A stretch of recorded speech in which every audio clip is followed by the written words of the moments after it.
Terpantas, terkini dan sahih. Bila-bila masa, di mana jua. Berita di jari. Subscribe YouTube Bulletin TV3. Buletin pagi 11 November bersama saya Hawa Rizwana Rizwan. Tajuk utama pagi ini: bebas atau dipanggil bela diri, nasib Najib Razak diketahui hari ini.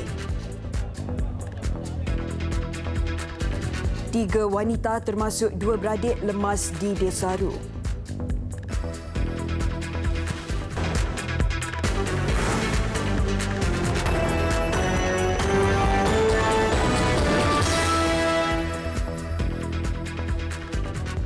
Assalamualaikum dan selamat pagi.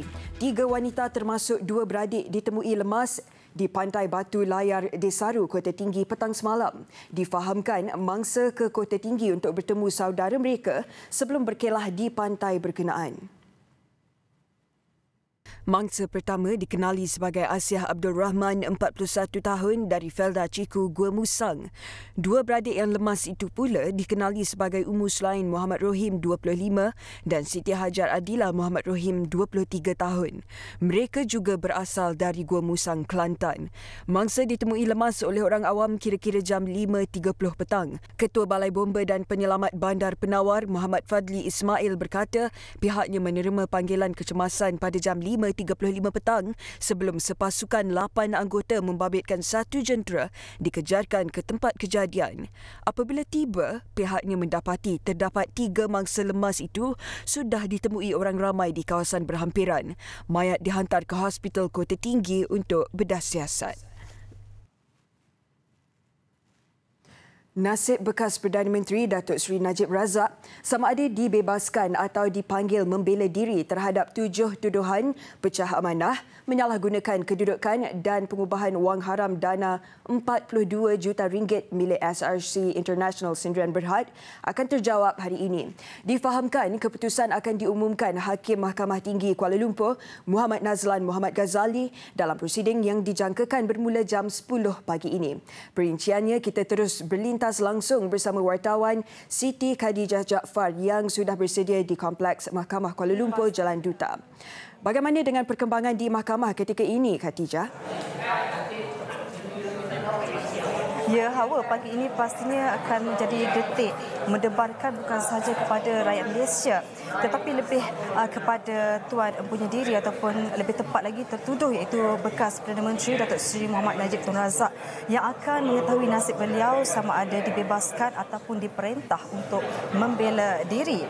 Yang mana pada jam 10 pagi nanti dijadualkan Hakim Mahkamah Tinggi itu Muhammad Nazlan Muhammad Ghazali akan mengumumkan ataupun membacakan keputusan beliau berhubung dengan 7 pertuduhan berhubung dengan pengubahan wang haram, pecah amanah dan salah guna kuasa yang membabitkan dana berjumlah 42 juta ringgit milik syarikat SRC International Sdn Bhd.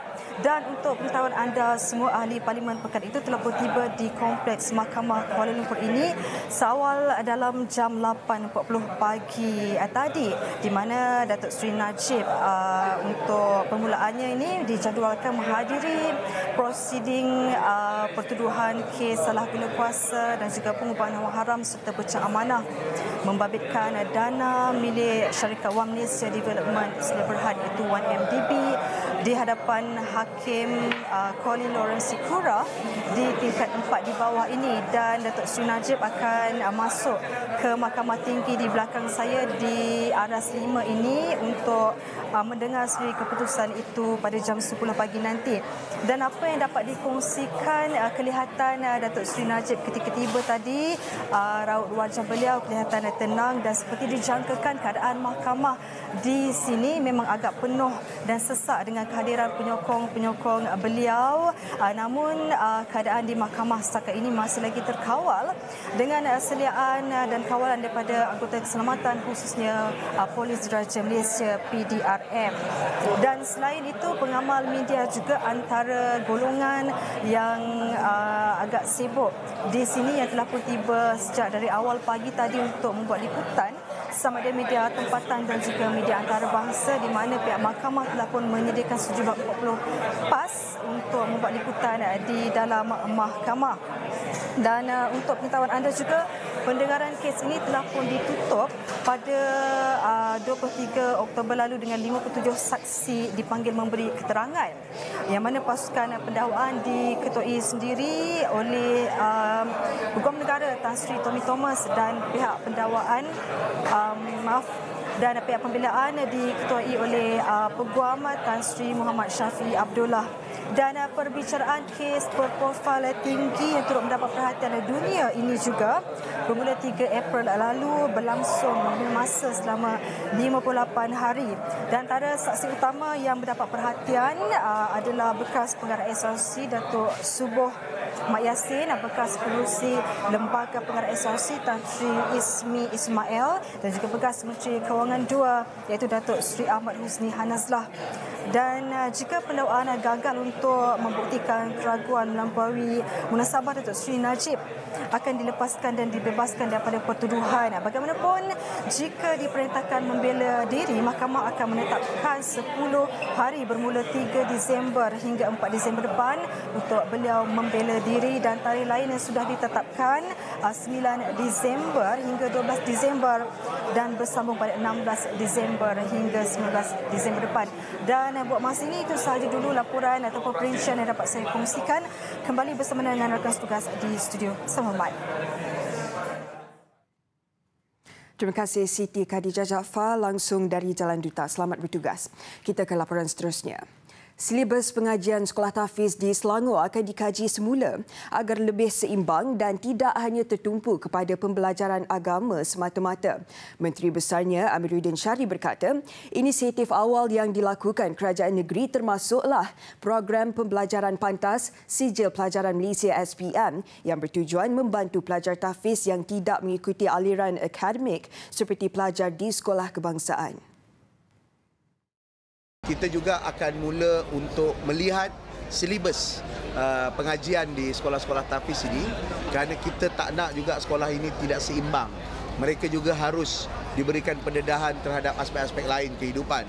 Dan salah satu daripada inisiatif awal ialah Fast Track SPM yang kita mulai buat beberapa tahun yang lepas. Tahun lepas kita target ada 200 lebih. Tahun ni kita target juga 200 lebih. The budget is around 1.9 million. Kita laksanakan melalui Jabatan Pendidikan Agama, melalui bahagian Pendidikan Jabatan Agama Islam Negeri Selangor.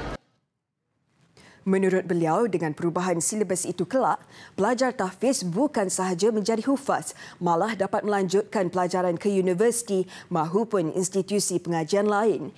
Ditanya mengenai kes kematian seorang pelajar tahfiz di Pahang sehingga sekolah terbabit di arah tutup, Amiruddin berkata di Selangor, hampir 90% sekolah tahfiz di negeri itu telah pun mendaftar dengan Jabatan Agama Islam Selangor JAIS. Setakat ini hanya 2 laporan diterima dengan 1 sekolah tahfiz di arah tutup dan sebuah lagi perlu mematuhi aspek keselamatan premis. Ujarnya, tindakan tegas perlu diambil kerajaan negeri bagi memastikan tiada insiden tidak diingini berlaku. Beliau ditemui dalam sidang media selepas pelancaran sambutan Hari Perancangan Bandar Sedunia 2019 peringkat kebangsaan siang tadi. Kerajaan akan memastikan perbelanjaan pembangunan yang diperuntukkan dalam Belanjawan 2020 digunakan pada tahun yang sama. Menteri Kewangan Lim Guan Eng berkata, terdapat peruntukan perbelanjaan pembangunan tahun ini yang belum digunakan dan pihaknya akan bermesyuarat bagi mengatasi masalah itu. The Ministry of Finance, we gave out the money in January to the ministries. But then the money was distributed to the respective agencies, some of them only in May. So this costs many of these development projects. I'm talking about development projects. These development projects could not be spent this year because if you do it in May, they got to do the preliminary design, basic work and planning. Tender can only be called in September or October. By the time the whole tender evaluation is completed, the project can only start and money spent next year. So this type of delays is unnecessary. Beliau berkata demikian ketika berucap pada konvensyen tahunan DAP Selangor semalam. Turut hadir pengerusi DAP Selangor yang juga Menteri Komunikasi dan Multimedia Garbin Singh Deo. Lim berkata beliau yakin pembangunan ekonomi untuk tahun 2020 akan lebih baik berbanding tahun ini.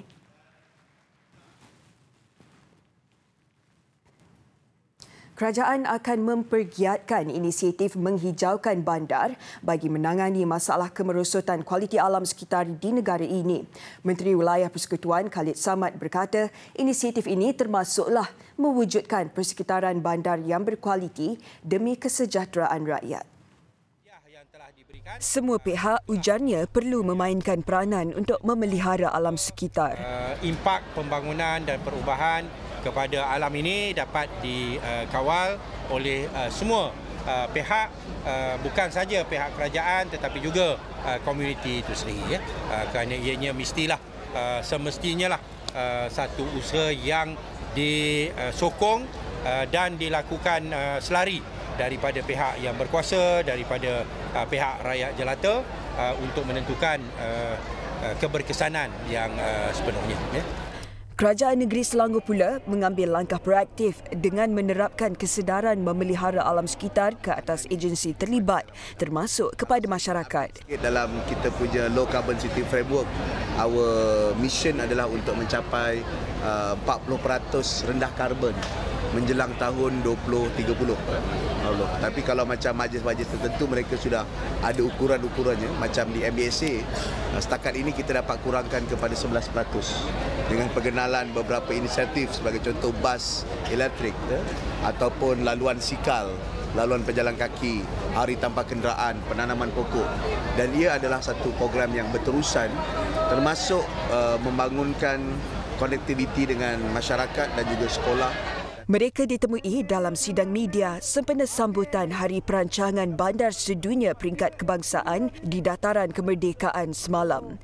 Dalam majlis itu, logo baru Lembaga Perancang Bandar Malaysia turut dilancarkan.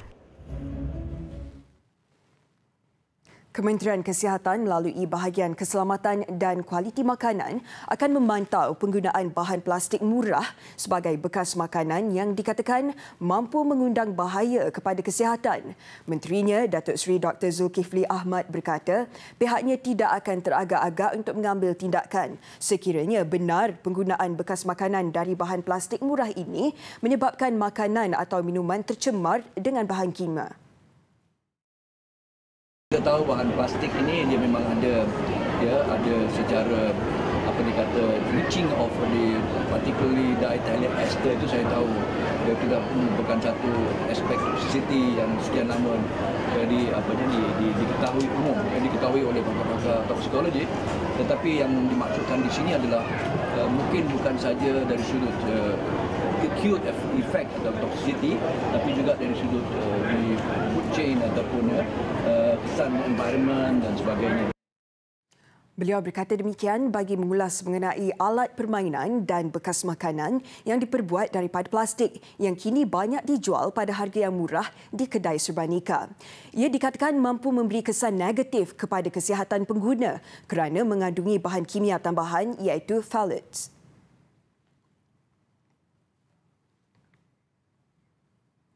Hanya 20% daripada 14,400 pegawai dan anggota bomba di seluruh negara dibenarkan bercuti sepanjang musim tengkujuh tahun ini.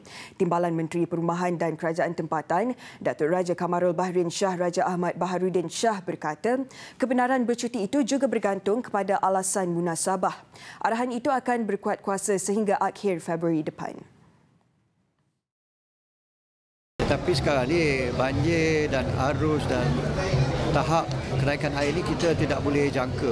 Arus dan juga degree of hazard tu sangat-sangat susah untuk kita buat satu ramalan.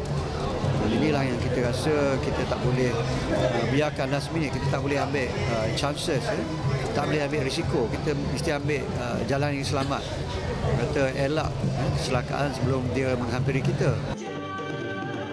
Beliau berkata demikian selepas melancarkan kempen kesedaran keselamatan aktiviti di air 2019 di Teluk Cempedak semalam.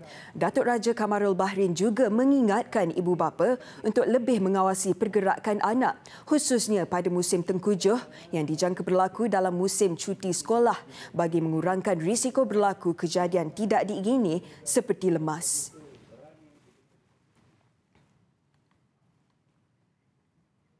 Rakyat Malaysia dinasihati agar mengutamakan keselamatan sebelum merancang untuk mengunjungi Yala Selatan Thailand dalam masa terdekat. Ketua Setiausaha Kementerian Pelancongan, Seni dan Budaya, Datuk Isham Ishak berkata, orang ramai perlu mendapatkan maklumat daripada pihak berkuasa Thailand mengenai tahap keselamatan di wilayah terbabit sebelum mengunjunginya. Kalau rider-rider yang nak ke sana, saya rasa kita perlu ada perbincangan dengan pihak berkuasa keselamatan terlebih dahulu, sama ada sesuai atau tidak untuk merancang ride pada masa kinilah. Mungkin satu masa kalau keadaan lebih selamat, aman dan terkawal, kita mungkin boleh adakan ride seperti itu. Okay. Beliau bagaimanapun berharap insiden yang berlaku di selatan Thailand itu tidak menjejaskan kemasukan pelancong dari negara Gajah Putih itu. Selasa lalu, sekumpulan individu bersenjata merempuh salah satu tempat pemeriksaan keselamatan di wilayah Yala. Insiden mengakibatkan 15 orang terbunuh, termasuk sukarelawan pertahanan kampung dan anggota polis. Serangan tunggal paling buruk di selatan Thailand dalam beberapa tahun lepas itu juga mencederakan 5 lagi mangsa.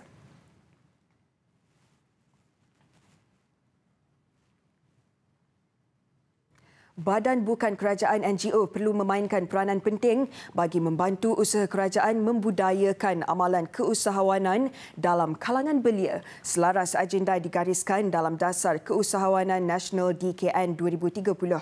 Timbalan Ketua Setiausaha Kementerian Pembangunan Usahawan, Dr. Anis Mahmud berkata, kerjasama semua pihak termasuk NGO perlu digambling dalam memantapkan komuniti keusahawanan sekaligus menjamin kemakmuran ekonomi negara. Sehubungan itu, beliau memuji inisiatif Yayasan Era Suria YES melatih belia dalam bidang keusahawanan bagi memastikan golongan itu tidak tercicir daripada arus pembangunan negara.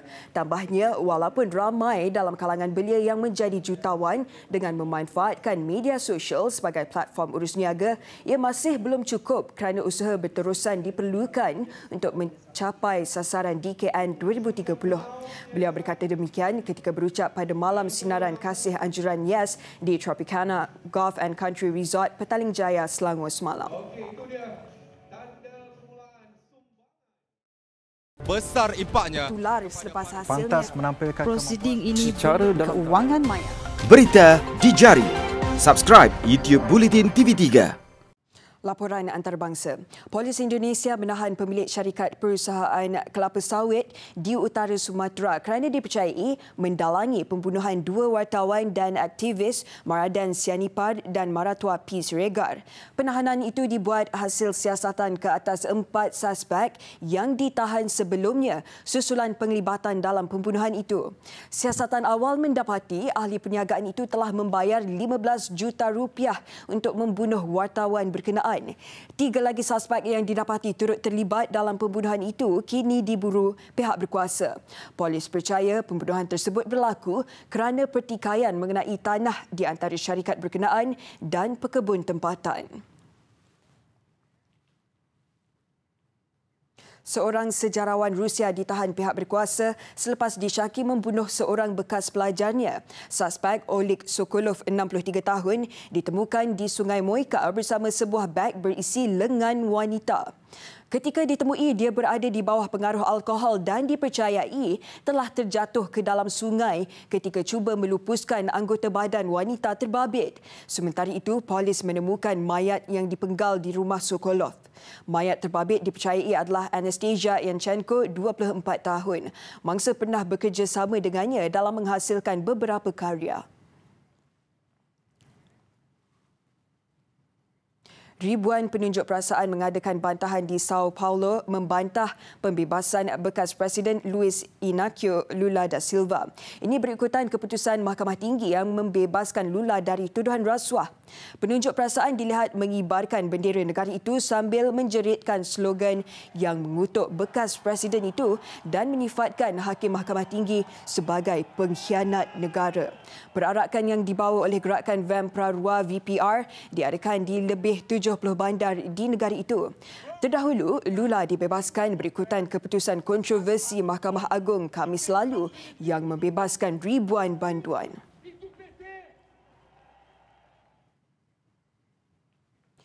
Kira-kira 18.2 juta penduduk Romania dianggarkan keluar mengundi sempena pilihan raya Presiden negara itu yang diadakan semalam. 14 calon bertanding dalam pilihan raya kali ini, antaranya bekas Perdana Menteri Viorica Dăncilă, Presiden Klaus Iohannis dan beberapa calon lain. Pungutan suara awal meramalkan Iohannis akan memenangi pilihan raya kali ini. Walau bagaimanapun, calon sayap kiri Dăncilă dilihat mampu mencabar kedudukan Iohannis. Sekiranya tiada calon menang dengan lebih daripada 50% undi, pusingan kedua pilihan raya akan diadakan pada 24 November ini.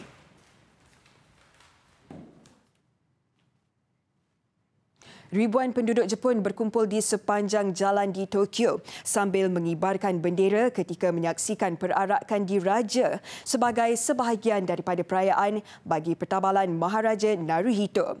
Perbarisan selama 30 minit itu diadakan bagi memperkenalkan Maharaja dan isterinya Maharani Masako kepada rakyat jelata. Pasangan diraja itu tiba dari istana sebelum 3 petang waktu tempatan dengan Maharaja berpakaian barat formal, manakala Maharani memakai gaun bersama tiara yang diwarisi oleh permaisuri terdahulu. Keselamatan di sekitar kawasan perarakan ditingkatkan ketika sambutan itu dengan ribuan polis dikerah untuk menggeledah beg dan penonton turut diarahkan supaya melalui alat pengesan logam. Perayaan itu diadakan semalam selepas ditangguhkan susulan taufan hagibis melanda negara itu bulan lalu.